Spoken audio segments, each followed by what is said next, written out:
ఓం నమో వెంకటేశయ్య. మేమైతే నైట్ తిరుపతి నుంచి తిరుమలకైతే APS RTC బస్సులో అయితే స్టార్ట్ అయిపోయాము. పర్ పర్సన్ వచ్చేసి 160 రూపీస్ పోతే అప్ అండ్ డౌన్ అంటే మనం 3 days ఈ టికెట్ అయితే వ్యాలిడిటీ ఉంటుంది. 3 days లోపు ఎప్పుడైనా కొండ మీద నుంచి కొండ కిందకైతే రావచ్చు. అక్కడి నుంచి మేము డైరెక్ట్గా రూమ్ సర్చింగ్కి అయితే వెళ్ళిపోయాం ఫ్రెండ్స్. ఆ రూమ్ సర్చింగ్ మాకు చాలా కష్టమైంది. ఓన్లీ గర్ల్స్కి అయితే రూమ్ ఇవ్వమని చెప్పేశారు. ఎట్ లాస్ట్ మేము ఫైనల్గా చాలా రిక్వెస్ట్ చేసుకున్న తర్వాత పర్ నైట్కి అంటే పర్ డేకి వచ్చేసి 1000 రూపీస్ రూమ్ ఒకటైతే ఇచ్చారు.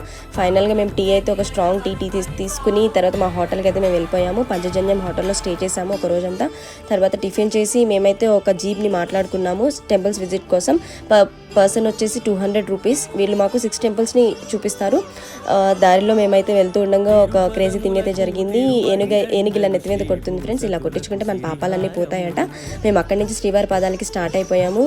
నిజంగా వాతావరణం అయితే చాలా బాగా అనిపించింది. మొట్టమొదటిగా శ్రీనివాసుడు పాదాలు మోపింది ఈ ప్లేస్లోనే. సో దీని శ్రీవారి పాదాలు అని